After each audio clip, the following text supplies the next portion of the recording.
Good morning MCL. नमस्कार दोस्तों, मैं मंगेश शेलार आपका होस्ट।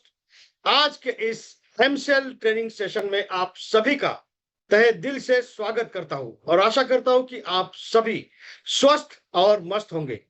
तो चलिए दोस्तों, आगे बढ़ते हैं हमारे आज के इस वेबिनार की ओर, जिसका विषय है revolution to make India great again, episode 97। लेकिन इसके पहले चंद महत्वपूर्ण बातें आज के इस वेबिनार के बारे में। दोस्तों, यह वेबिनार एक टेलीविजन प्रसारण की तरह है, जिसमें आप सभी मुझे देख और सुन सकते हैं, लेकिन मैं आपको देख नहीं सकता। आप सभी से यह नम्र निवेदन है कि कृपया अपना अपना इंटरनेट कनेक्शन चेक कर ले, अपने साथ एक पानी की बोतल, नोटपैड और पेन रखें। और एक जरूरी सूचना दोस्तों, चैट बॉक्स में जो लिंक आप लोगों के साथ शेयर की गई है, उस लिंक के ऊपर जाकर आपका फीडबैक हमारे साथ जरूर शेयर कीजिएगा। तो चलिए आगे बढ़ते हैं एमसीएल प्रोजेक्ट्स वीडियो के साथ।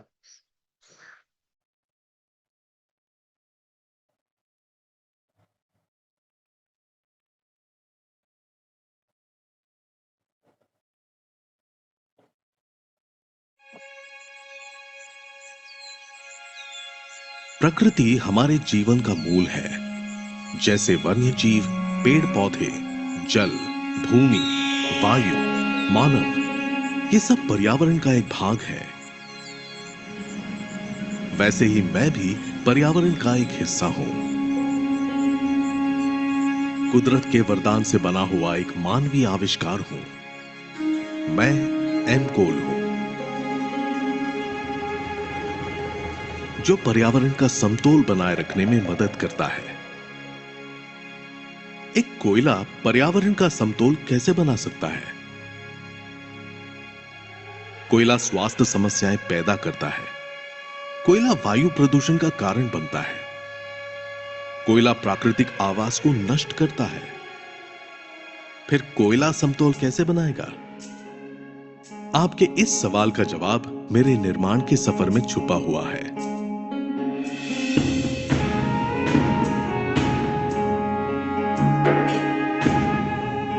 यह सफर ऊर्जा में संपूर्णता का है, किसानों में सशक्तिकरण का है, गांव में रोजगार निर्मित का है, देश की आर्थिक उन्नति का है। यह सफर पर्यावरण की रक्षा का है। मेरा यह सफर जैविक खेती से शुरू होता है। नेपियर घास मेरे उत्पादन का सबसे महत्वपूर्ण हिस्सा है। यह फसल उगाने में ज्यादा मेहनत नहीं लगती और इसकी फसल मिट्टी को सशक्त बनाती है। फसल पूरी तरह से तैयार होने के बाद उसे नैसर्गिक तरीके से सुखाया जाता है। सुखाने के बाद उसके अंदर पानी की मात्रा और कम करने के लिए घास को छोटे छोटे हिस्सों में काटकर भट्टी की गर्म भाप से गुजारना पड़ता है।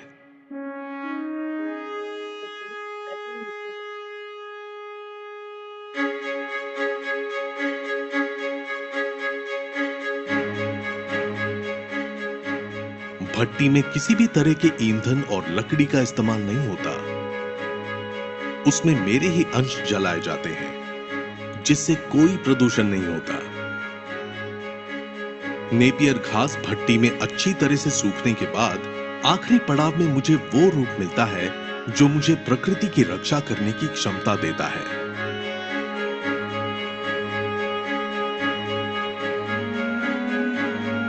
मैं अपने आप पर गर्व महसूस करता हूं कि मैं एक सामान्य कोयला और लकड़ी से बेहतर जलकर कम से कम राख उत्पन्न करता हूं,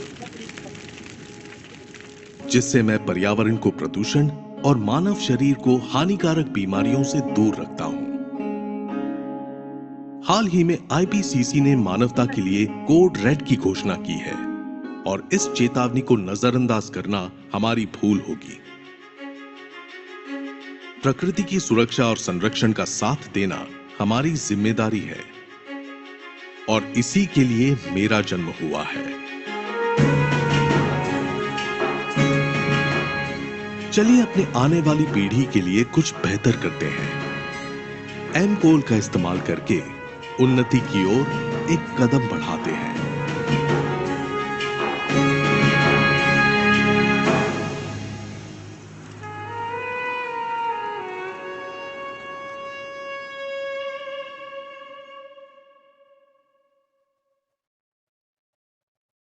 दोस्तों अब मैं एमसेल विजन, मिशन और कोर वैल्यूज पढ़ूंगा। आप सभी से ये दरख्वास्त है कि आप इसे मेरे साथ दोहराएं, जिसके लिए आप सभी के सामने एक स्क्रीन शेयर की जाएगी।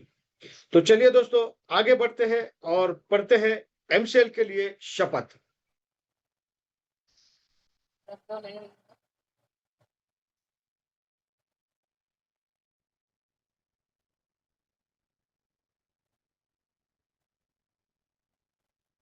मैं Mangesh Shelar Meera clean fuels limited का सदस्य हूं और अपने पूरे होश हवास में हमारे संगठन के मिशन और विजन को हासिल करने में इसे सफलता दिलाने की शपथ लेता हूं। मैं एमसीएल के प्रत्येक सदस्य के साथ अपने परिवार के सदस्य की तरह व्यवहार करूंगा और एमसीएल में कभी भी किसी भी सदस्य के साथ उसकी जाति, धर्म, नस्ल, लिंग, संप्रदाय, बोली, शैली, मत और सामाजिक, आर्थिक तथा सांस्कृतिक अक्षमता के आधार पर भेदभाव नहीं करूंगा। मैं संगठन के मिशन को हासिल करने के लिए कड़ी मेहनत करूंगा और अपने संगठन को समृद्ध बनाऊंगा। मैं वादा करता हूं कि संगठन की संस्कृति की रक्षा करने के लिए सभी कर्तव्यों एवं जिम्मेदारियों को पूरी अखंडता, योग्यता और समर्पण के साथ पूरा करूंगा। मैं हमेशा एमसीएल के प्रमुख मूल्यों, नीति संहिता और आचार संहिता का पालन करूंगा। एमसीएल के प्रमुख मूल्यों, नीति संहिता और आचार संहिता के खिलाफ किसी भी तरह के गलत आचरण के लिए हर कार्रवाई के लिए तैयार रहूंगा। मैं न्यायोचित आदेशों का ईमानदारी के साथ पालन करने और काम में किसी भी तरह की चुनौती का सामना करने के लिए तैयार रहने का वादा करता हूं। एमसीएल विजन 2030 तक भारत को ईंधन के क्षेत्र में आत्मनिर्भर बनाना।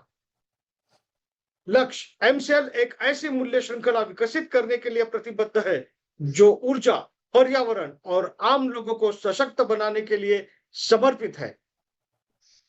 बुनियादी मूल्य नवाचार, कुछ नया करना है तो पुराने तौर तरीकों से काम करना बंद करें। पर्यावरणवाद, अगर पर्यावरणवाद के हित में सोचना कोई सिद्धांत है तो इससे बेहतर सिद्धांत दूसरा नहीं हो सकता। देशभक्ति, यह केवल भावना की बात नहीं बल्कि अपने देशवासियों की सेवा करने की योग्यता की बात है। नैतिक आचार संहिता, निष्ठा, हम अपने व्यवसाय में निष्पक्ष, ईमानदार, पारदर्शी रहेंगे और हम केवल सही काम करेंगे, भले ही कोई भी आसपास न हो। जिम्मेदारी, हमें जो काम सौंपा गया है उसके लिए हम 100% उत्तरदायी होंगे। साथ ही हम अपने ग्राहक, कर्मचारी, सदस्य, पूर्तिकार और समुदाय सहित सभी हितधारकों के प्रति उत्तरदायी होंगे।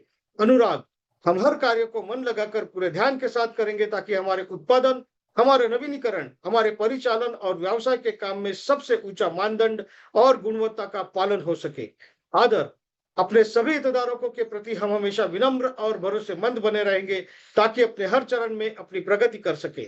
मानवता, हम अपने व्यवहार से यह दिखलाएंगे कि हमारा एक ही धर्म है, मानवता की सेवा। आचार संहिता, हमारे एमसीएल के मिशन को हासिल करने के लिए एमसीएल से जुड़े हर व्यक्ति को आजीवन इस आचार संहिता का पालन और प्रचार करना चाहिए। गोपनीयता अनुरक्षण, एमसीएल आपको बहुमूल्य जानकारी सिखाती है और बांटती है। उस गोपनीय जानकारियों को अपने परिवार के सदस्यों और करीबी दोस्तों सहित किसी भी व्यक्ति को नहीं बताना चाहिए। आपको जो डिजाइन, ड्राइंग और दस्तावेज बताए और दिए गए हैं उन्हें किसी भी व्यक्ति के साथ बांटने के लिए ईमेल न करें और न ही इसकी फोटोकॉपी तैयार करें। जितनी जल्दी हो सके घमंड करना छोड़ दे। हमेशा शांत, विनम्र और सभ्य बने रहे।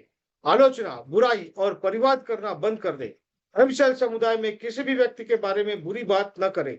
एमसीएल के हितधारकों के बीच हर तरह के आर्थिक व्यवहार को लेकर हमेशा पारदर्शी बने रहे।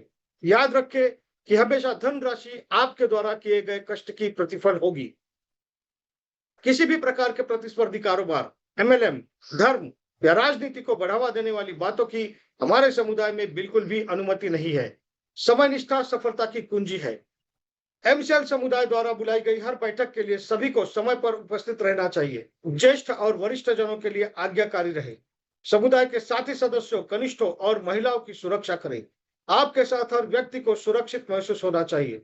वास्तविक और निष्ठावान प्रशंसा करें। हमेशा अपने आसपास के लोगों को उनके सकारात्मक गुणों की अन्वेषणा के माध्यम से प्रेरित करें और उन गुणों के बारे में सार्वजनिक रूप से प्रचार करें। समुदाय के साथी सदस्यों पर नजर रखें। यदि आपको कोई सदस्य नियमों का उल्लंघन करता हुआ नजर आता है तो कृपया इसे लिखित रूप से प्रशासन की जानकारी में लाने से न हिचकिचाएं।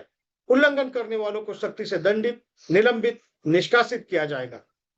तो चलिए दोस्तों आगे बढ़ते हैं हमारे आज के थॉट ऑफ द डे, यानी कि आज के हमारे सुविचार के साथ। और दोस्तों आज का हमारा सुविचार है, ऊंचाइयों पर वह पहुंचते हैं जो परिवर्तन की सोच रखते हैं। तो चलिए दोस्तों ऐसी ही सोच रखने वाले एक व्यक्तिमत्व को आमंत्रित करते हैं हमारे इस प्रोग्राम को आगे बढ़ाने के लिए। So let's welcome on the dais executive director of MCL miss Prachi Dhole. Thank you Mangesh sir. नमस्कार। एमसीएल परिवार में एक बार फिर से मैं आप सबका स्वागत करती हूँ और चलिए हम बढ़ते हैं आज के वेबिनार सेशन की ओर। आज की जो कहानी है वो कहानी है lady Tarzan of Jharkhand Jamuna Tudu ji की। तो हम चलिए अभी समझते हैं कि इनको लेडी टार्जन ऑफ झारखंड ये क्यों बुलाया जाता है। वैसे तो हमें पता है कि टार्जन यानी जो ऐसे व्यक्तिमत्व की जो जंगल में रहते हैं और जंगल की सुरक्षा करते हैं, लेकिन इन्होंने ऐसा क्या किया कि जिनके वजह से इनको लेडी टार्जन हम बुला सकते हैं। तो चलिए इनकी कहानी समझते हैं। तो इनकी ये जो स्पेसिफिकली पहले शादी से पहले ये उड़ीसा में रहती थी और उड़ीसा में रहने के बाद में शादी के बाद में ये झारखंड में आई। झारखंड में आने के बाद में जो मजदूरी करके ये अपना और अपने परिवार का पेट जो है वो पालती थी। लेकिन जो मजदूरी थी वो ये थी कि उनको जंगल में जाना पड़ता था और वहां से पेड़ काट के जो भी पैसे मिलते थे उनसे वो गुजारा करती थी। लेकिन उनको वो मजदूरी नहीं, वो मजबूरी लगती थी। वो मजबूरी इसके लिए उन्होंने एक बार अपनी जो सहचारिणी महिला है जिनके साथ में वो काम करती थी उनको ये बोला कि मुझे बहुत बुरा लगता है कि मैं इन पेड़ों को काटती हूँ। बिकॉज बचपन से मेरे जो मैका है वहां पे मैंने देखा है कि मेरे बाबा ने मुझे सिखाया है कि पेड़ लगाना चाहिए। मैंने भी मेरी जिंदगी में बहुत पेड़ लगाए और वो पेड़ पेड़ ही हमारी जिंदगी है। अगर हम इस जिंदगी को ही काटेंगे तो हमारी जिंदगी आगे कैसे बढ़ेगी। मैं इन पेड़ों को नहीं काट सकती। उन्होंने अपने जो वहां की महिला है उनको बोला कि मैं अभी पेड़ इसके आगे नहीं काटूंगी और ना ही किसको काटने दूंगी। उसके बाद में उन्होंने जो जंग है वो अपनी जंग शुरू कर दी। गांव गांव में जाके वो महिलाओं को ये समझाती थी कि अगर हम पेड़ काटेंगे, पेड़ जंगल हमें उतना देते हैं जितने हमें जरूरत है। जैसे कि चूल्हे के लिए और कोई जरूरत के लिए पत्ते से हम और कुछ काम कर सकते हैं। लेकिन कोई जो माफिया लोग हैं उनको हम अपने जो जंगल है उनको नहीं काटने देंगे। पहले तो वो गांव गांव में जाके उनके साथ में सिर्फ 5 महिलाएं इनिशियली तैयार थी इसके लिए। धीरे धीरे उन्होंने अपने गांव छोड़ के और कई गांव ऐसी ग्राम पंचायत में जाके 5 से 50, 50 से 500 और आज उनके साथ में 10,000 महिलाएं खड़ी है जो कि उनका काम एक ही है कि इन पेड़ों इन जंगलों को नहीं काटने देना। वो उनका काम ये है कि वो सुबह घर से निकलती है, एक अपना पानी का बोतल लेती है, उसके साथ में उनके हाथ में रहता है एक धनुष।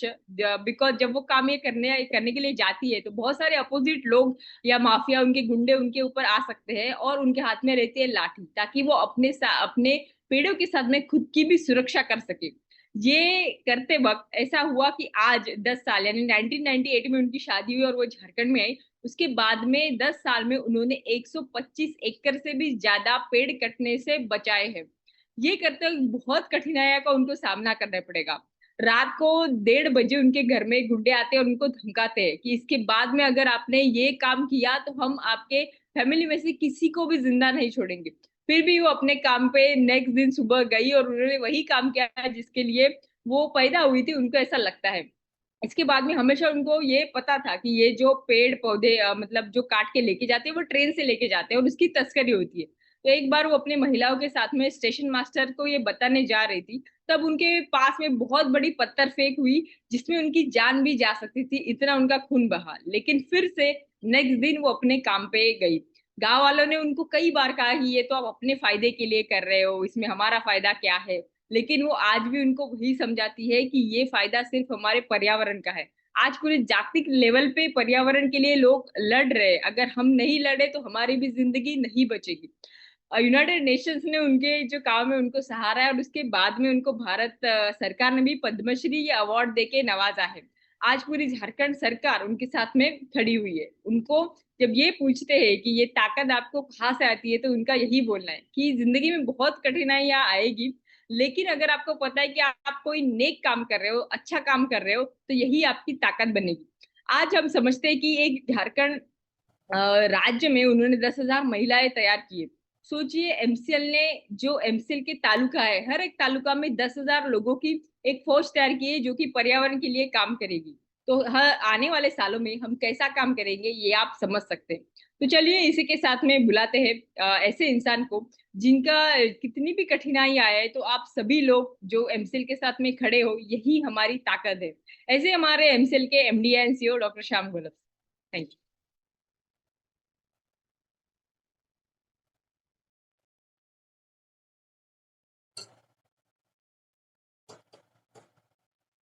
Thank you madam. दोस्तों नमस्कार, मैं डॉक्टर श्याम गोलब फिर से एक बार आपका इस ट्रेनिंग सेशन में स्वागत करता हूं।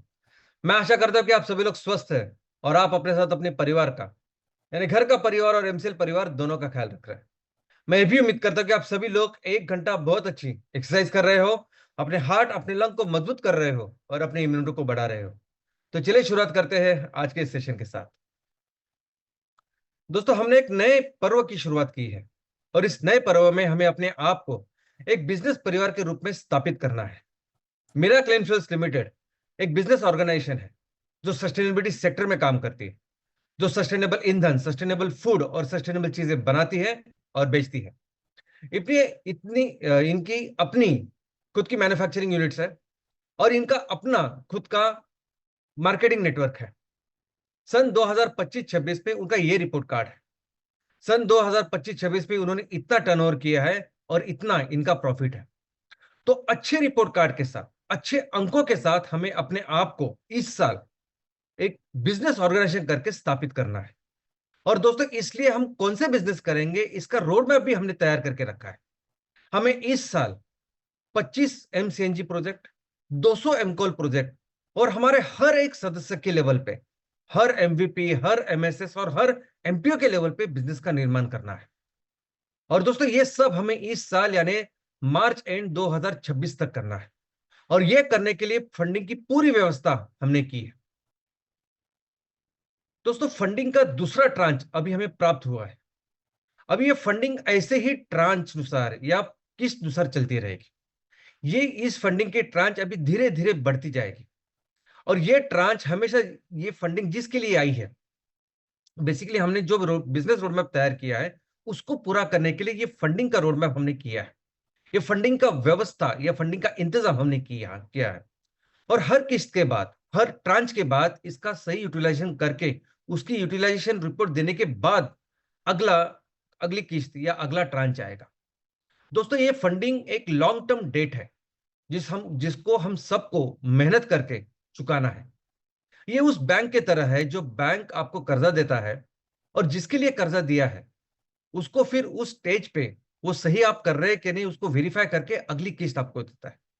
तो उसी तरह अभी ये फंड ऐसे ही चलती रहेगी। ये फंडिंग का जो आकार है, उसकी जो साइज है वो बढ़ती रहेगी और यही लक्ष्य है कि इस साल ये पूरे बिजनेस रोडमैप पूरा करना इस फंडिंग के साथ। दोस्तों अभी जो फंडिंग हमें प्राप्त हुई है उसके साथ जो बिजनेस करने हैं वो है 18 बायोकोल प्रोजेक्ट, 18 हमारे एमकोल के यूनिट्स और ऐसे लोकेशन पे करने हैं कि जहां आज हम बहुत बहुत ऐसी परिस्थिति में कि बहुत जल्दी, बहुत कम समय में इसको पूरा कर सकते हैं। ऐसे लोकेशन के जहां प्लांट एंड मशीनरी पहुंची हुई है, ऐसे लोकेशन की जहां हमारी टीम बहुत अच्छी है, किसान रेडी है। और दोस्तों इस सभी लिस्ट में और एक नाम जुड़ गया है और वो है पंढरपुर का, तहसील पंढरपुर, जिला सोलापुर, महाराष्ट्र से। ये भी एक ऐसा लोकेशन है कि जहां हमारी प्लांट एंड मशीनरी पूरी तरह से पहुंच गई है और बहुत कम समय में हम इस प्रोजेक्ट को भी पूरा कर सकते हैं। और दोस्तों इनके जो प्रमोटर है, मेन प्रमोटर, वो है कंडू भेरी सर। ये पूर्व कृषि अधिकारी थे। इन्होंने अपने जगह में 200 एकड़ में सुपर नेपियर की एक नर्सरी तैयार की है और इसमें कंटिन्यूस रिसर्च डेवलपमेंट करके वो इस पोजीशन पे आज आए हैं कि प्रति हेक्टर 1850 टन प्रति साल आउटपुट इतना उन्होंने अचीव किया है। हम पूरे बिजनेस कैलकुलेशन के लिए, मैनेजमेंट इकोनॉमिक्स के लिए जो फिगर पकड़ते हैं वो 500 टन प्रति हेक्टर प्रति साल है और इन्होंने 3 गुना से भी ज्यादा यानी 1850 टन इतना आउटपुट किया है। और ये वो नहीं क्लेम कर रहे, इसका प्रॉपर सर्टिफिकेट उन्हें गवर्नमेंट से मिला है। तो दोस्तों इनके जगह पे भी हम बहुत जल्दी ये प्रोजेक्ट को शुरू करने जा रहे हैं। अब ये सभी जो 18 प्रोजेक्ट्स है ये सभी अलग अलग स्टेज के ऊपर है, सबकी अलग अलग रिक्वायरमेंट है। तो हर एक प्रोजेक्ट की एक्चुअली क्या रिक्वायरमेंट है, कितने दिनों में वो प्रोजेक्ट हो सकता है, क्या क्या करना चाहिए, क्या नहीं करना चाहिए, कौन सी लायबिलिटी, तो हर एक प्रोजेक्ट के बारे में वो प्रॉपर एक्शन प्लान तैयार होगा और फिर उस प्रोजेक्ट को हम एग्जीक्यूट करेंगे। ऑलरेडी उस एक्शन प्लान को बनाने के लिए हमने कम्युनिकेशन की शुरुआत की है और जल्द से जल्द हर एक प्रोजेक्ट का एक्शन प्लान पूरा करके हमें हर प्रोजेक्ट को पूरा करना है। और ये 18 प्रोजेक्ट के साथ भी एमसीएल एक ब्रांड करके एमकोल में, बायोकोल में एस्टेब्लिश होने वाला है। दोस्तों, जिस तरह से हमने बिजनेस का रोड मैप बनाया है उसी तरह से हमारी एक लिस्ट है, वो है लायबिलिटीज के, जिसमें रिफंड है, रीपेमेंट है, ये सब कुछ चीजें है। और हर ट्रांच के साथ एक छोटा पोर्शन हम इस रिफंड के लिए भी देंगे, रीपेमेंट के लिए भी देंगे। लेकिन इस बार जो ट्रांच हमें प्राप्त हुआ है और उससे हम जो रीपेमेंट करने वाले हैं, वो साइज देख के ही आपको पता चलेगा कि कितने अच्छी स्केल में हमने बिजनेस के लिए इस फंडिंग की व्यवस्था की है। और अगली हमारी जो किस्त होगी, वो अगली किस्त हमारी 10 जुलाई के पहले होगी। वो इतनी अच्छी किस्त होगी कि इसके बाद ही जो रिफंड, रीपेमेंट और लायबिलिटीज का इशू है, ये हमेशा हमेशा के लिए अपने परिवार से मिट जाएगा, एलिमिनेट हो जाएगा। और इसके बाद सिर्फ हम सभी लोग मिलकर एक ही चीज के ऊपर फोकस करेंगे और वो होगा बिजनेस। दोस्तों, ये जो बिजनेस हमें करने हैं, ये जो बिजनेस का रोड मैप हमने बनाया है, दोस्तों ये एक विजन के लिए और मिशन के लिए हम कर रहे हैं। हमारा मिशन है कि हम दुनिया को फिर से सस्टेनेबिलिटी की राह पर लेके चले। हमारा विजन है कि इस पूरे प्रोसेस में हम अपने देश को फिर से दुनिया का सबसे महान देश बनाएं। ऐसा देश जो पूरी दुनिया में नंबर 1 अर्थव्यवस्था हो, ऐसा देश जो दुनिया को सही दिशा में जाने के लिए दुनिया का नेतृत्व करे। आज जो अर्थव्यवस्था पूरी दुनिया की बनी हुई है, वो अर्थव्यवस्था है तेल की अर्थव्यवस्था। वो अर्थव्यवस्था है तेल आधारित अर्थव्यवस्था, ऑयल बेस्ड इकोनॉमी। आज पूरी दुनिया में मनुष्य को जो भी चाहिए वो तेल से प्राप्त कर रहे हैं, वो बहुत गलत है। ये इतना गलत है कि जिसकी वजह से आज इतने बड़े संकट में हम लोग हैं। तो हमारा मिशन है कि हम इस गलत चीज को रोक के इसको सही दिशा में लेके जाएं। जो तेल आधारित अर्थव्यवस्था है उसको बंद करके हम कृषि आधारित अर्थव्यवस्था करें। दोस्तों, सही जो सस्टेनेबल तरीका है, सस्टेनेबल पाथ है, जिसके ऊपर दुनिया चलनी चाहिए और जिसकी वजह से फिर हम आगे के हजारों लाखों साल अच्छी तरह से इस दुनिया का ख्याल रख सकते हैं, हम अपने खुद का ख्याल रख सकते हैं, वो एक ही तरीका है और वो है कृषि आधारित अर्थव्यवस्था। यानी हमें जो भी चाहिए वो हमें प्राप्त करना होगा कृषि से। और कृषि और इस प्रकृति के पास इतना कुछ है, हमें कोई चिंता करने की जरूरत नहीं। और दोस्तों, ये करने के लिए जो प्राकृतिक रिसोर्सेस होने चाहिए, पूरी दुनिया में सबसे ज्यादा प्राकृतिक रिसोर्सेस अगर इस दुनिया में, इस पृथ्वी के ऊपर किसी देश में है तो वो है भारत। भारत जितनी भूमि, जैसी मिट्टी, भारत जैसा पानी पूरी दुनिया में कहीं नहीं। लेकिन उसी के साथ महत्वपूर्ण है ह्यूमन रिसोर्स। आज हमारे देश में जैसे लोग हैं, उनके जैसे स्किल है, सिर्फ खेती करने की स्किल तो है ही, लेकिन हैंडीक्राफ्ट ये जो स्किल है वो दुनिया में कहीं नहीं। लेकिन इसके भी आगे है हमारा ज्ञान। दोस्तों, आयुर्वेदा एक ऐसी सोल्यूशन है, आयुर्वेदा एक ऐसी चीज है कि जो कई सारे प्रॉब्लम जो आने वाले दिनों में ये ऑयल इकोनॉमी को बंद करके कृषि आधारित इकोनॉमी में हम जाएंगे, तो एक्चुअली आयुर्वेदा हमें गाइड करेगा कि कौन से सोल्यूशन और किस तरह हमें करने चाहिए। और इसलिए मैं कहता हूं कि आने वाले दिनों में भारत पूरी दुनिया को सही दिशा में जाने के लिए उनका नेतृत्व करने वाला है। और यही कारण है कि हमने एक प्रॉपर डेफिनेट एक बिजनेस रोड मैप बनाया है। अभी इस साल ये नया पर्व जो है, नया फेज जो है, उसके बेसिकली 2 ऑब्जेक्टिव्स है। एक ऑब्जेक्टिव है कि सबसे पहले तो बिजनेस करके दुनिया के सामने रखना कि देखिए ये चीज किए जा सकती। ये कृषि आधारित इकोनॉमी के तहत जो भी हमें चाहिए वो सभी प्रोडक्ट्स इस तरह से तैयार किए जा सकते हैं, उस प्रॉपरली तैयार करके उनको बेचा जा सकता है और उसके साथ साथ ये पेट्रोकेमिकल, ये फॉसिल, इसको रिप्लेस किया जा सकता है। ये एक ऑब्जेक्टिव है। दूसरा ऑब्जेक्टिव यह है कि इस सभी बिजनेसेस को हमें इस तरीके से इस साल करना है कि आने वाले फेज में हम 5 गुना 10 गुना अपने आप को विकास करें, अपने इस ऑर्गेनाइजेशन की ग्रोथ और डेवलपमेंट करें। ये 2 ऑब्जेक्टिव के साथ हमें इस साल ये काम करना है। दोस्तों, अभी तक एमसीएल ने जो भी बिजनेसेस किए, एमसीएल ने अभी तक 14 एमकोल के प्रोजेक्ट लगाए, जिसमें 7 ब्रिकेट और 7 पिलेट के थे। लेकिन ये प्रोजेक्ट लगाते समय हमने कोई रूल्स रेगुलेशन नहीं रखा था, हमने कोई भी इसके कोई रेस्ट्रिक्शन नहीं रखा था, पूरी छूट दी थी वहां के उद्योजकों को। और इसका ये इसके पीछे भी एक सोच थी, एक लॉजिक था, एक कारण था। और एक कारण ये था कि ये एक नया सेक्टर हम डेवलप कर रहे हैं। सस्टेनेबिलिटी सेक्टर एक ऐसा सेक्टर है कि जो पहली बार इतनी इतनी स्केल में कोई कंपनी या कोई संस्था डेवलप कर रही है। तो बहुत सारे चैलेंजेस आएंगे, बहुत सारी नई नई चीजें होगी, प्रॉब्लम्स आएंगे। ऐसे चैलेंजेस, ऐसे प्रॉब्लम्स को आप सॉल्व कीजिए, आप समझिए, आप पढ़िए, आप कुछ ज्यादा जानकारी लीजिए और अपने ज्ञान के साथ इस प्रॉब्लम को सॉल्व कीजिए और उस प्रोसेस में एक बेहतर एंटरप्रेन्योर बनाए। दोस्तों, एंटरप्रेन्योर सबसे बढ़िया वही होता है जो सबसे ज्यादा प्रॉब्लम सॉल्व करता है, जो प्रॉब्लम्स को अपॉर्चुनिटीज में कन्वर्ट करता है, जो आपदा को अवसर में कन्वर्ट करता है, वही होता है एंटरप्रेन्योर। और अगर आप ऐसा करते हो तो वो एक बहुत बेहतर ऐसे एंटरप्रेन्योर बनते हो। इनफैक्ट बिजनेस की ये जो व्याख्या है, बिजनेस क्या है? बिजनेस यानी प्रॉब्लम का सोल्यूशन। बिजनेस का मतलब है कि आप ऐसा कोई प्रोडक्ट, वस्तु या सेवा का निर्माण करते हो जिसके साथ आप लोगों का, ग्राहकों का कोई प्रॉब्लम सॉल्व करते हो और उसकी लाइफ बेहतर करते हो, वही तो है बिजनेस। तो अगर इस ट्रेनिंग में आप बेहतर होते हो तो एक बेहतर बिजनेसमैन, बेहतर एंटरप्रेन्योर करके उभरते हो। लेकिन पिछले 1.5 साल में, 1.5-2 साल में जो कुछ चल रहा है हमारे फैमिली में, जो कुछ डिस्टर्बेंस चल रहे हैं, उसकी वजह से हम ये पूरी तरह से अच्छी तरह से कर नहीं पाए। लेकिन दोस्तों, फिर भी एक सटीक एग्जाम्पल हमने तैयार करके हमारे सामने तैयार हुआ है, और वो एग्जाम्पल है लाडनून का। लाडनून तहसील, जिला नगौर, राजस्थान का, और वो उद्योजक है सुरेश बगरवाल सर। दोस्तों देखिए, हमने जो 14 प्रोजेक्ट लगाए उसमें से पहले 7 ब्रिकेट के प्रोजेक्ट थे और दूसरे जो 7 थे वो पिलेट के प्रोजेक्ट। पूरी दुनिया में एमसीएल एकमात्र ऐसी ऑर्गेनाइजेशन है कि जिसने बायोकोल को इस तरह से इतने बड़े स्केल में, इतने सारे फैक्ट्रीज के साथ शुरुआत की। कभी किसी ने नहीं किया।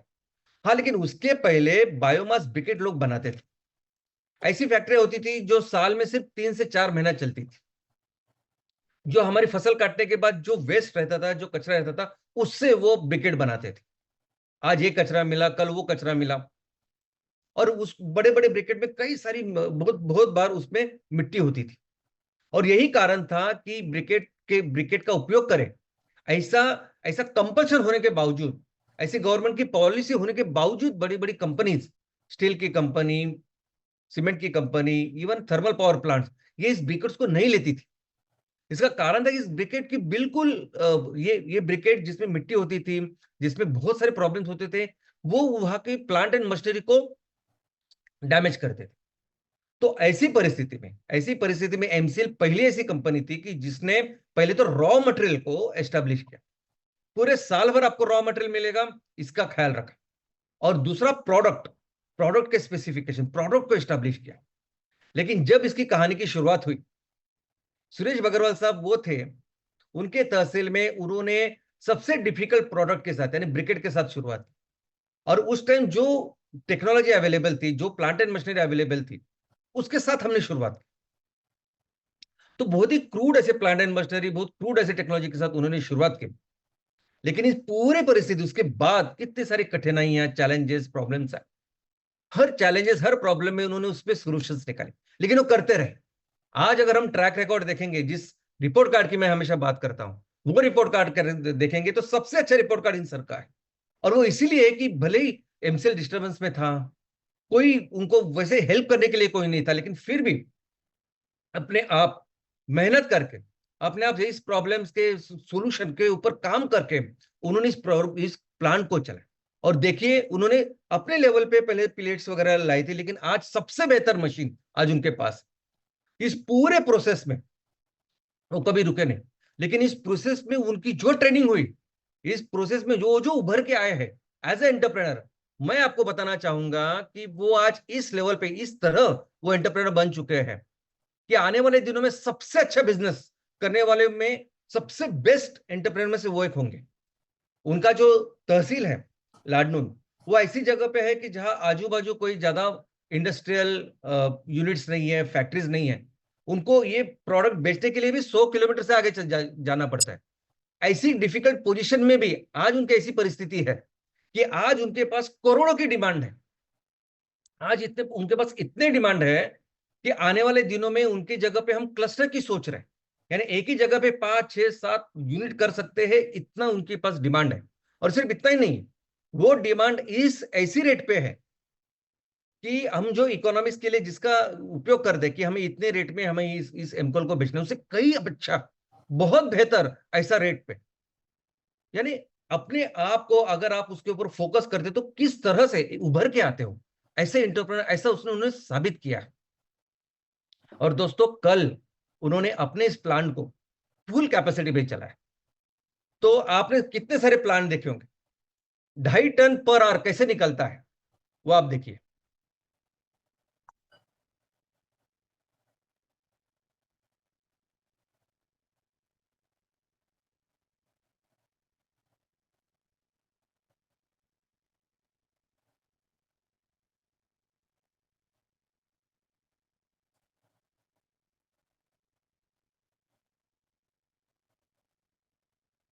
और ये कंटिन्यूस अपग्रेडेशन रहेगा। अभी तक के अभी ने आपने जितने भी एमकॉल के प्लांट देखे हुए होंगे उसमें से सर्वोत्तम ये प्लांट, ये मशीनरी है। लेकिन आने वाले दिनों में और बेहतर हम काम करें, आने वाले दिनों में और बेहतर मशीनरीज रहेंगे, टेक्नोलॉजी रहेगी, ऑटोमेशन रहेगा, हम हमारे सभी जगह पे रहेगा। क्योंकि ये जो प्रोडक्ट हम बना रहे हैं ना, इसकी पूरी दुनिया में इतनी जरूरत है, बहुत बढ़िया काम हम सब करेंगे। और दोस्तों पिछले 1.5-2 साल में मैंने देखा, इस पूरे प्रोसेस में मैंने देखा कि कितने अच्छे लोग, कितने अच्छे एंटरप्रेनर हमारे फैमिली में हैं। यानी जैसा मैंने आज एग्जांपल दिया है बगैरवाल सर का, ऐसे कई सारे एग्जांपल मैंने देखे, कई सारे ऐसे एंटरप्रेनर देखे कि हम बहुत बहुत अच्छी ग्रेट ऐसे ऑर्गेनाइजेशन, और हम जब अभी बिजनेस की शुरुआत करेंगे ना दोस्तों, बहुत बहुत अलग लेवल पे चले जाएंगे। इनफैक्ट मैं तो समझता हूं कि जिस तरह से अभी हमने सोचा है, जिस तरह के बिजनेस का रोड मैप के बारे में हमने सोचा और जिस तरह के लोग हमारे पास है, इनफैक्ट हर एक, जैसे मैडम ने आज एक काम किया, कई काम पर हमारे परिवार में है। और इन सबसे मिलकर जब हम बिजनेस करेंगे ना दोस्तों, कोई हमें रोकेगा तो सब सवाल ही नहीं, लेकिन जो जो स्पीड से हम काम करेंगे ना, कोई हमारा मुकाबला भी नहीं कर सकता, ऐसे लेवल से हम बिजनेस करने वाले हैं दोस्तों। लेकिन अभी तक जो बिजनेस किया वो इतने सारे दिनों में किया, लेकिन आने वाले दिनों में जो बिजनेस करना है वो proper definite definite time bound manner में करना है, प्रॉपर टाइम बाउंड मैनर में with proper SOPs, rules regulation के साथ करना है। क्योंकि अभी इस साल के लिए हमने जो बिजनेस रोडमैप तैयार किया है उसके लिए सिर्फ 9 महीने बाकी। 31 मार्च 2026 तक अगर हमें करना है तो सिर्फ 9 महीने में हमें सभी प्रोजेक्ट्स लगाने हैं। वो हुई एक बात। दूसरी इंपॉर्टेंट बात यह है कि हर प्रोजेक्ट जो हम करेंगे के लेवल पे करेंगे, एमएसएस के लेवल पे बहुत सारे प्रोजेक्ट्स हम लोग करेंगे। हर एक प्रोजेक्ट को हम एक स्टार्टअप की स्टोरी जैसी बनती है उस तरह से ट्रीट करने वाले हैं। अभी स्टार्टअप कैसे होता है, स्टार्टअप शुरू होता है एक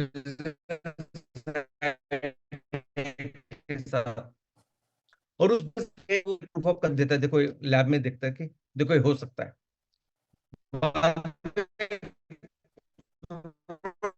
होता है कि जब हम दिखता है। लेकिन पायलट प्रोजेक्ट होती है, पायलट प्रोजेक्ट का मतलब है कि एक्चुअल बिजनेस साइकिल एस्टेब्लिश करना। पायलट प्रोजेक्ट का मतलब है वो जो उन्होंने सोचा है वो एक्चुअली करके दिखाना है सक्सेसफुल।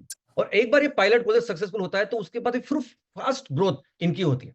स्टार्टअप की ग्रोथ पहले स्लो हो सकती है, लेकिन पायलट के बाद बहुत फास्ट होती है, बहुत फास्ट करके वो आईपीओ तक जाते हैं और उसके बाद बड़ी कंपनी बन जाती है। तो हमें सेम काम हर एक प्रोजेक्ट के साथ करना है। हर एक प्रोजेक्ट जो हर एक लेवल पे हम करने वाले, जो सोच के रखा है हमने दोस्तों, तो हमारे जो सस्टेनेबिलिटी सेक्टर है और इसमें 3 अलग अलग चीजों में हम लोग काम करने वाले हैं, जैसे फ्यूल, फूड और थिंग्स जो हम लोग इस्तेमाल कर रहे हैं। इस पे हर एक प्रोडक्ट की कई सारी पॉसिबिलिटीज है, कई सारी चीजें हम बनाने वाले हैं, बेचने वाले हैं, कई सारे पेट्रोकेमिकल की चीजों को रिप्लेस करने वाले हैं। हर एक प्रोडक्ट के साथ, हर एक बिजनेस के साथ, हो सकता है कि एक बिजनेस वो ग्राम पंचायत के लेवल पे हो सकता है एक बिजनेस 15,000 जहां सदस्य बने हुए हैं ऐसे एमपीओ के साथ हो। हर एक बिजनेस को हमें उस स्टार्टअप की स्टोरी के जैसे करना है, उसका एक पायलट करना है, इस तरीके से वो पायलट करना है कि उससे ज्यादा फास्ट हम ग्रो कर पाए नेक्स्ट फेज पे। और दोस्तों उसका एक अच्छा एग्जांपल हमने ऑलरेडी करके रखा।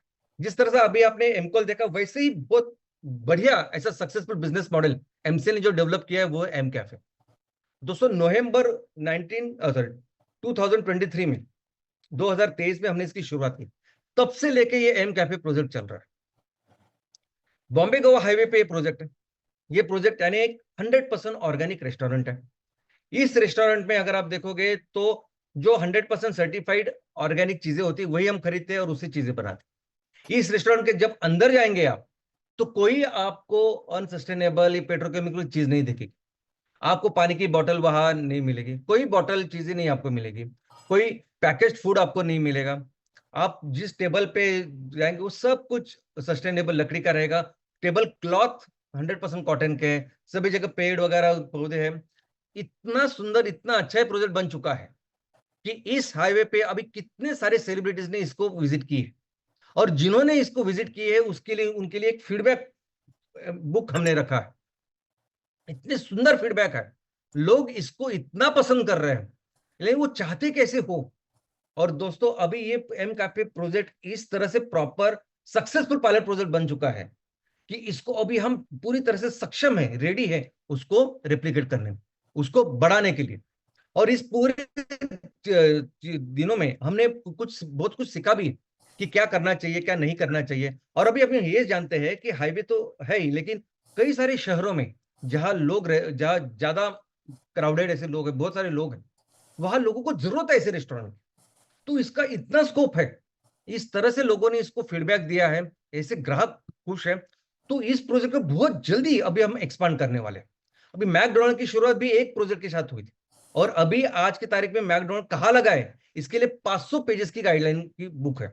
तो वैसे ही हम एम कैफे प्रोजेक्ट को अभी बढ़ाएंगे।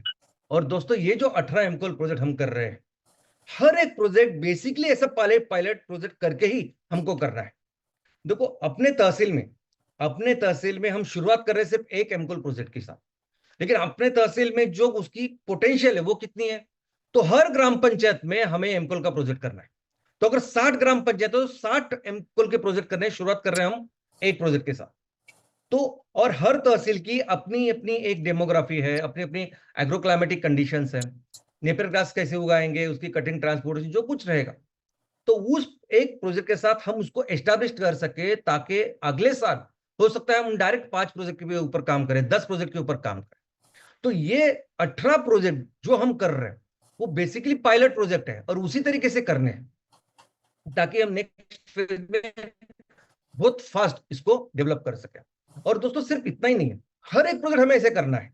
हर एक प्रोजेक्ट सिर्फ एक ग्राम पंचायत लेवल पे अगर कोई हमारा एमपीपी उनके नेतृत्व में अगर कोई बिजनेस कर रहे हैं, वो भी ऐसा हो कि उस बिजनेस को देख के इस तरह से बिजनेस करे कि वो 5 गुना 10 गुना बढ़ सकता है, वो भी ऐसा करना है। और एमपीओ के लेवल भी अगर हम कुछ बिजनेस कर रहे हैं तो वो भी ऐसा करे कि उसको इस तरह से एस्टेब्लिश करे कि आने वाले दिनों में उसको 5 गुना 10 गुना हम बढ़ा सके, जैसे कोई स्टार्टअप बढ़ती है। तो हर सेक्टर में, हर प्रोडक्ट के लिए, हर जगह पे हम ऐसा कर सकते हैं, और ऐसा करने वाले हैं। और दोस्तों कई सेक्टर्स हैं, जब हम अच्छी तरह से इसकी पढ़ाई करेंगे तो समझ में आता है, तो कई सेक्टर है कि जहां भारत का इतना पोटेंशियल कि दुनिया में किसी के पास नहीं। उसमें से 2 सेक्टर तो है, टेक्सटाइल और डेयरी। यानी ये 2 ऐसे बिजनेसेस है कि जो हर तहसील में, हर डिस्ट्रिक्ट में, हर राज्य में किए जा सकते हैं। ये 2 ऐसे सेक्टर है कि इसमें से 5E के जो हमारे ऑब्जेक्टिव्स है बहुत अच्छी तरह से पूरे हो सकते हैं। यानी इसमें इतनी एम्प्लॉयमेंट जनरेशन है, इसमें महिलाओं का सक्षमीकरण है, किसानों का सक्षमीकरण है, वहां की जो लोकल इकोनॉमी, आर्थिक और सामाजिक परिस्थिति हम बेहतर कर सकते हैं, सभी चीजें अचीव कर सकते हैं इन दोनों में। टेक्सटाइल में जो वैरायटीज इंडिया के पास है, हैंडीक्राफ्ट से लेके जो दुनिया में किसी के पास नहीं, और जहां कॉटन है वहां कॉटन है, जहां जूट है, और कई सारे ऑप्शंस हैं जो भारत के पास है। तो टेक्सटाइल एक बहुत बड़ी इंडस्ट्री हम डेवलप कर सकते हैं। और उसी के साथ है डेयरी। डेयरी भी अलग अलग, चाहे वो प्लेन एरिया हो या वो पहाड़ी इलाका हो, हर जगह कर सकते हैं ऐसा वो बिजनेस है। तो हर लेवल पे जब जब हम ये बिजनेस करेंगे तो अभी हम ऐसे ही यही दिमाग में रख के करना चाहिए कि हमें इस बिजनेस को 5 गुना 10 गुना बढ़ाना है। और दोस्तों ये करने के लिए 2 इंपॉर्टेंट चीजों के ऊपर हमें काम करना होगा, फोकस करना होगा, और इस साल उसको एस्टैब्लिश करना होगा। सबसे पहले तो क्या करना है, तो सबसे पहले बिजनेस साइकिल को एस्टैब्लिश करना। जो भी बिजनेस हम कर रहे हैं उस बिजनेस में हम वो प्रॉपर एंड टू एंड उस बिजनेस साइकिल को एस्टैब्लिश करना। यानी ये प्रोडक्ट हम तैयार करना चाहते हैं, उसके लिए रॉ मटेरियल यहां से आएगा, ये तैयार होगा, इसकी ये प्री प्रोसेसिंग होगी या जो भी उसका लॉजिस्टिक होगा, ट्रांसपोर्टेशन होगा, जो कुछ है वो। उसके बाद मैन्युफैक्चरिंग इस तरीके से करेंगे, उसकी पैकेजिंग इस तरीके से करेंगे, इस तरीके से इस प्रोडक्ट को कस्टमर ग्राहक के लिए मार्केट करेंगे या पहुंचाएंगे, बताएंगे, और उसके साथ साथ प्रोडक्ट के साथ साथ ग्राहकों को इस तरह से हम सर्विस देंगे, आफ्टर सेल सर्विस देंगे। तो एंड टू एंड जो पूरा साइकिल हमें एस्टेब्लिश करनी, वो दिखानी पड़ेगी हमें हर बिजनेस के लेवल पे। और दूसरी इंपॉर्टेंट चीज है वो हमारा रिपोर्ट कार्ड, इकोनॉमिक्स। दोस्तों, इकोनॉमिक्स का ही रिपोर्ट कार्ड है। साल में आप कितनी पढ़ाई करते हैं, क्या करते हैं, वो कोई नहीं देखता। साल के एंड में, आखिर में आपने कितनी पढ़ाई की वो दिखाई देता है मार्कशीट में, उस रिजल्ट में। आप पास हुए या फेल हुए वो दिखाई देता है उस रिजल्ट में। तो हर बिजनेस की जो मार्कशीट है, हर बिजनेस का जो रिपोर्ट कार्ड है, वो है उसका इकोनॉमिक्स।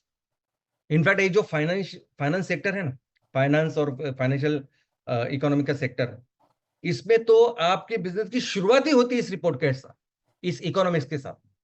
और आजकल कई सारे ऐसे बिजनेस हाउस है जिनके साथ हम आने वाले दिनों में काम करेंगे, वो शुरुआत करेंगे इस रिपोर्ट कार्ड के साथ, इकोनॉमिक्स के साथ। तो हर बिजनेस के साथ वो रिपोर्ट कार्ड हमें एस्टैब्लिश करना है। इसका मतलब क्या है? तो इसका मतलब इकोनॉमिक्स एस्टैब्लिश करना है। इसका मतलब ये जो बिजनेस हमने किया है उसके लिए हमने इतना पैसा लगाया, ये हमारी इन्वेस्टमेंट थी। आज की तारीख में ये रॉ मटेरियल है जिसको हम इतने रुपए से खरीदते हैं, वो कटिंग ट्रांसपोर्टेशन या लॉजिस्टिक जो कुछ है, मैन्युफैक्चरिंग के लेवल पे हमें इतने हम लोग उनको सैलरी देते हैं, इतनी इलेक्ट्रिसिटी हमें लगती है, बाकी खर्चा इतना है। और ये करने के बाद फिर उसकी पैकेजिंग, लॉजिस्टिक, ट्रांसपोर्टेशन जो कुछ है वो करके ग्राहकों को तो हम पहुंचाते हैं, मार्केटिंग का इतना है। अल्टीमेटली वो उस चीज को इस रुपए में हम बेचते हैं। तो और उस सभी खर्चा जाके हमें इतना ग्रॉस प्रॉफिट होता है।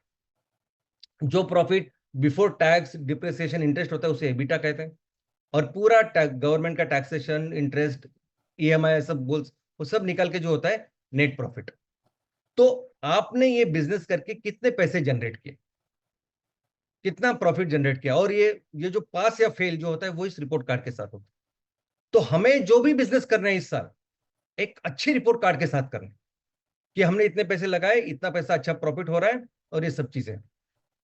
और दोस्तों, जब हम इतने सारे बिजनेस हमें करने हैं, हमारा इतना बड़ा परिवार बन चुका है, हर एक लेवल पे इस तरह से अच्छा रिपोर्ट कार्ड तैयार करके as a company, as a organisation, as a family, हमें एक बहुत बड़ा, बहुत अच्छा ऐसा रिपोर्ट कार्ड इस साल तैयार करना है। ऐसा रिपोर्ट कार्ड तैयार करना है कि आने वाले दिनों में, आने वाले फेज में हम 5 से 10 गुना प्रगति कर सकें। और दोस्तों, बात सिर्फ फाइनेंस की नहीं है, फाइनेंस, लेकिन कई सारे स्टेक होल्डर हमसे जुड़ेंगे जब हम ये काम करेंगे। जब हम 200 एमकोल प्रोजेक्ट लगाएंगे, उस 200 एमकोल के प्रोजेक्ट के बाद हो सकता है कई सारे इंडस्ट्री के साथ हम टाई अप करें। स्टील इंडस्ट्री, टाटा स्टील है, जिंदाल स्टील है, उनके साथ हम टाई अप करें और उनको जितनी भी एनर्जी की रिक्वायरमेंट है वो सब हमारे प्रोजेक्ट्स उसको सप्लाई करें। ऐसा होने वाला है। और जब आप इस तरह का प्रोडक्ट तैयार कर रहे हो जिसकी डिमांड इतनी सारी है और कस्टमर ऑलरेडी आपसे टाइड अप है, तो फंडिंग तो बहुत सेकेंडरी हो जाती। तो ऐसे लेवल पे हमें अपने आप को, अपने परिवार को वहां पहुंचाना है। और दोस्तों, ये तो हमारे परिवार की बात है, लेकिन अपने देश का जो पोटेंशियल है ये बहुत बहुत ज्यादा है। और ये जो सेक्टर ऐसा नहीं है कि इसमें सिर्फ हम काम करेंगे। आने वाले दिनों में सस्टेनेबिलिटी सेक्टर में बहुत सारे लोग आने वाले, हजारों की तादाद में आएंगे, क्योंकि हर नए सेक्टर में ऐसे होता है, हर नए बिजनेस में ऐसे होता है। कोई भी बिजनेस लीजिए आप, मोबाइल का लीजिए, ये ऑनलाइन का लीजिए, कोई भी बिजनेस में हजारों कंपनी आती है और कोशिश करती है काम करने की। लेकिन जो कंपनी जो किसी विजन, मिशन के साथ चलती है, किसी प्रॉपर डिफरेंट सोच के साथ चलती है, विचारों के साथ चलती है, वही कंपनी बहुत बड़ा काम करती है। तो 4-5 साल के बाद ये सब गर्दी निकल जाती है और फिर सिर्फ वो लोग रहते हैं जो सीरियस बिजनेस करते हैं। और दोस्तों, मैं आपको एक विश्वास दिलाना चाहता हूं कि इस सस्टेनेबिलिटी बिजनेस में सबसे बड़ा काम, सबसे अच्छा काम आने वाले दिनों में एमसीएल करेगा। लेकिन मिलकर जो भी कंपनी इसमें काम कर रही है, हमारे देश में हम सभी मिलकर अपने देश का पोटेंशियल वहां तक लेके जाएंगे। और हमारा पोटेंशियल क्या है दोस्तों? हमारा पोटेंशियल है कि हम सबसे ज्यादा सस्टेनेबल ईंधन बनाएंगे और दुनिया को देंगे। सबसे ज्यादा जो सस्टेनेबल चीजें हैं हर सेक्टर में उतार करेंगे और दुनिया को देंगे, दुनिया का मार्गदर्शन करेंगे। और इस पूरे प्रोसेस में हम अपने देश को फिर से दुनिया की सबसे बड़ी अर्थव्यवस्था, नंबर 1 की इकोनॉमी बनाएंगे। और फिर से अपने देश को उस स्थान पे लेके जाएंगे जहां हमारा देश इस दुनिया का नेतृत्व करेगा। जय हिंद, जय एमसीएल।